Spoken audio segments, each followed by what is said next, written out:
Elon Rao sir, आप बता रहे थे कि ये पुलिस तय करती है, मामला कैसा है सर? अगर किसी की आंख में चोट लगी है और वो दिखा रहा है, शरीर में अपना बांह दिखा रहा है, यहां दिखा रहा है कि इसे यहां पर छर्रे लगे हैं, तो क्या ये मामूली शिकायत है?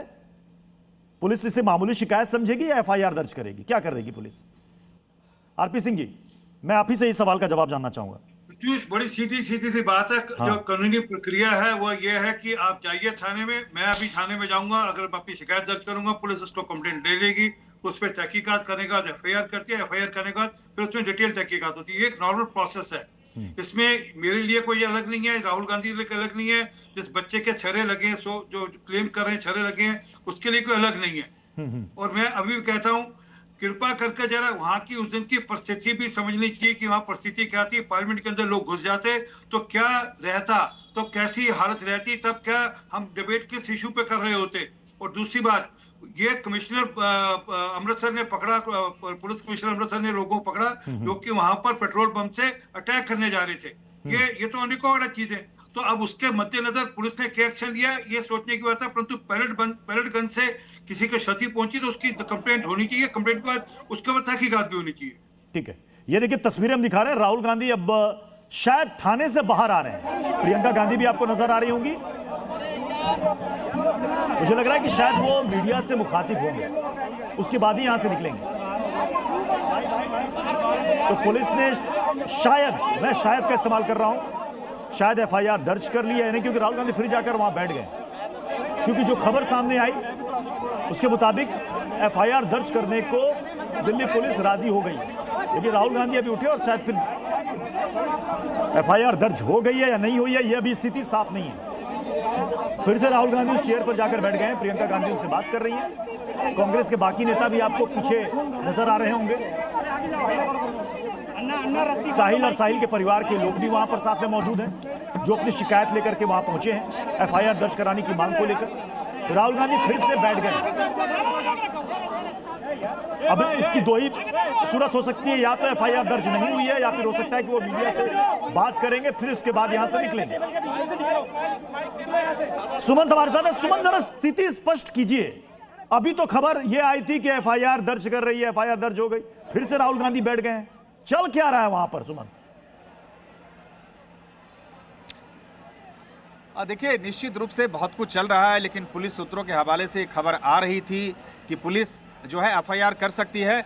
जल्दी से प्रत्युष, देवेंद्र यादव इस वक्त हमारे साथ है। देवेंद्र जी, बस एक सवाल, क्या ये जानकारी आ रही है कि क्या जो राहुल जी की मुझे जस्ट हैव टू कंफर्म। अच्छा ठीक है, ये देवेंद्र यादव थे, दिल्ली कांग्रेस के अध्यक्ष, ये भी मौजूद थे, कह रहे कि जस्ट हैव टू कंफर्म। लेकिन देखिए, तकरीबन कुछ देर पहले से प्रत्युष ये खबर आ रही थी कि पुलिस इस मामले में साहिल के कंप्लेंट के आधार पर अज्ञात लोगों के खिलाफ एफआईआर दर्ज कर सकती है। क्योंकि अब से तकरीबन 2-2.5 घंटे पहले जो राहुल गांधी ने मीडिया से बातचीत की थी, उसमें राहुल गांधी ने अपना स्टैंड क्लियर कर दिया था। जब तक साहिल वाले मामले में पैलेट गन के इस्तेमाल को लेकर एफआईआर पुलिस दर्ज नहीं करेगी, तब तक वो यहां से नहीं हटेंगे। इस दौरान डीसीपी और राहुल गांधी के बीच कई दौर की बातचीत हुई। सूत्र ये भी बताते हैं कि इस दौरान जब राहुल गांधी नहीं माने, तो जो डीसीपी है सचिन शर्मा, वो कमिश्नर ऑफ पुलिस ऑफिस गए थे, पुलिस के आला अधिकारियों से बातचीत हुई, उसके बाद फिर वो वापस लौटे हैं और वापस लौटने के बाद एफआईआर दर्ज करने की प्रक्रिया शुरू हुई है। सूत्र ये बता रहे हैं कि दर्ज किया जा सकता है या करने की प्रक्रिया चल रही है।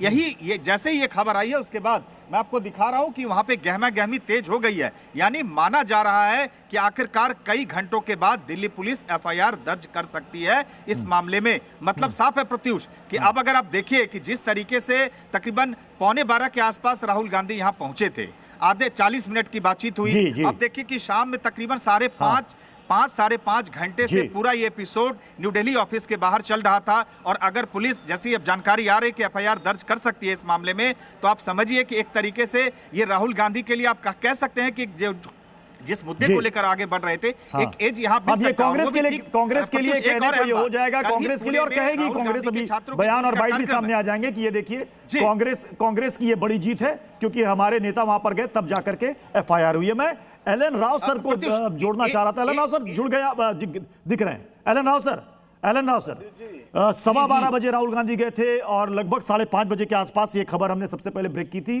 कि वहां पर राजी हो गई दिल्ली पुलिस एफआईआर दर्ज करने को लेकर। सर, 14 तारीख को शिकायत दर्ज होती है और आज 20 तारीख को एफआईआर दर्ज होती है, वो भी कब? जब एलओपी वहां पर जाके धरने पर बैठते हैं। क्या इंतजार हो रहा था एलओपी के आकर धरने में बैठने का, या पुलिस को पहले ही कर देना चाहिए था एफआईआर? देखिए प्रत्युष जी, वैसे कॉग्निजेबल ऑफेंस अगर कोई रिपोर्ट मिलती है जी, तो उसमें तुरंत थोड़ा आगे ले, तो उसमें थोड़ा इंक्वायरी करने के बाद एफआईआर दर्ज की जा सकती है। और जो अभी लग रहा है कि ऐसा ही पुलिस ने ऐसे मान लिया है कि एफआईआर दर्ज की जाएगी, लेकिन मैं ये समझने में थोड़ा असफल रहा हूं कि ये 14 तारीख को भी कर सकते थे, क्योंकि इससे अननेसेसरी एलओपी को एच मिल गया है। और मैं समझता हूं कि अगर ये पहले, क्योंकि दूसरी बात, एफआईआर दर्ज करना इसका मतलब ये नहीं है कि हम किसी को अरेस्ट कर रहे हैं। हाँ। एफआईआर दर्ज करने का मतलब है इंक्वायरी कर रहे हैं, इन्वेस्टिगेशन कर रहे जी। हैं, और वो की जा रही है।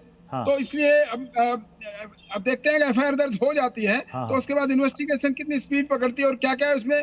एफआईआर दर्ज करने के बाद एविडेंस कलेक्ट की जाएगी और देखा जाएगा कि कहां से गोली चली, किस गन से गोली चली, और कितने राउंड्स फायर हुए और किस पर हुए, किसके आदेश से हुए। ये सारी बातें इन्वेस्टिगेशन का पार्ट है। और मैं समझता हूँ कि अब आगे अगर एफआईआर दर्ज हो गई तो ये सारी इन्वेस्टिगेशन की जाएगी।